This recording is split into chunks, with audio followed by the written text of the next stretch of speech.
I'm Tracy Baxter with today's edition of Record Newswatch.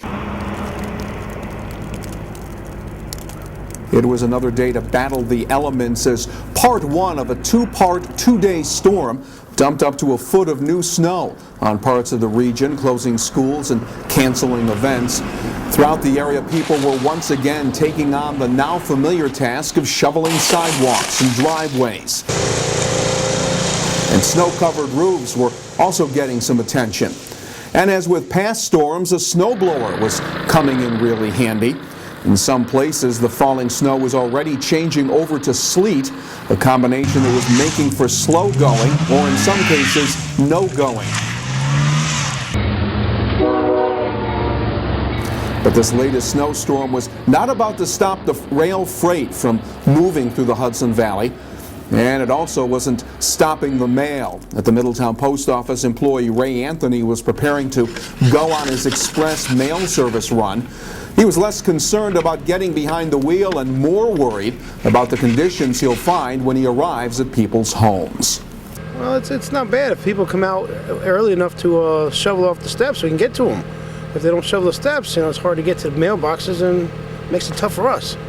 So if they get up early enough, get out and shovel, we can get the mail delivered. Others on the roads were also doing their best to cope. How would you describe conditions today? They're pretty bad. I saw a lot of cars spinning out and people walking must be stuck. I thank God I have four-wheel drive. You really need that to be on the road today.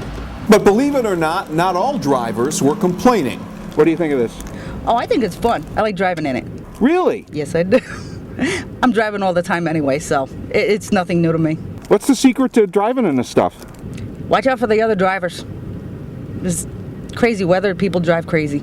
Part two of the storm arrives this evening when the snow changes to sleet and freezing rain, making for more of an ice hazard tomorrow. For the latest on the dangerous weather and how it's impacting our region, keep checking back at recordonline.com/winter.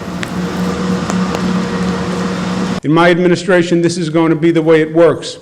A different kind of pain arrived today in Albany as Governor Andrew Cuomo outlined his $133 billion budget plan for the state's 2011-2012 fiscal year.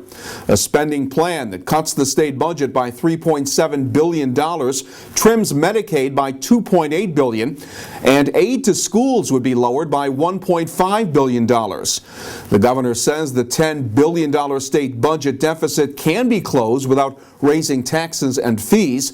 His budget proposal does include 9,800 state employee layoffs along with state agency mergers. It'll now be up to the state legislature to take a look and determine what they want to change. A complete breakdown of the Cuomo budget package and its potential impact here in the Catskills and Hudson Valley will be available in tomorrow's edition of the Times-Herald Record. In Sullivan County today, 2 people were sentenced for their role in the fatal shooting of another man during a botched robbery in Monticello on Easter Sunday last year. 19-year-old Robert Bowser got a 13-year prison sentence, and 25-year-old Sierra Suarez will serve 10 years behind bars. They pleaded guilty to attempted robbery charges for helping lure Suarez's former boyfriend, Hercules Jones, to a location on Landfield Avenue where Jones was gunned down. The shooter, 23-year-old Stanley Hunter, is currently serving a 25 years to life prison sentence for second-degree murder.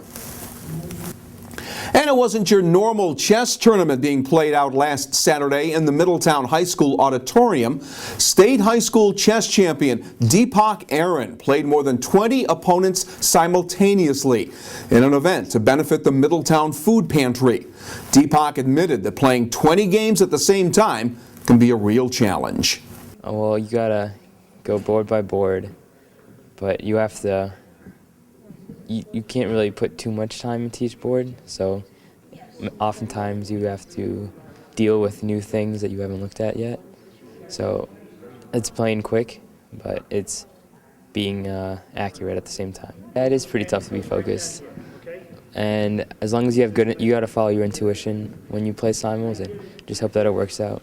And one opponent was able to wear down and defeat Deepak. Congratulations to Connor Solner, a SUNY Orange freshman. His victory proving that our area does have some outstanding chess players. Well, part 2 of this dangerous storm hits us tonight and tomorrow. Expect a mix of sleet and freezing drizzle this evening, with the precipitation changing to snow and sleet overnight and during the morning hours as well. By afternoon tomorrow, we'll change back to freezing rain before finally tapering off. Thankfully, the sun is expected to make a return on Thursday. Stay connected to Record Online for the very latest information on the storm and its consequences. And for a comprehensive look at the weather and today's happenings in Albany, pick up a copy of tomorrow's Times-Herald Record. For Record Newswatch, I'm Tracy Baxter.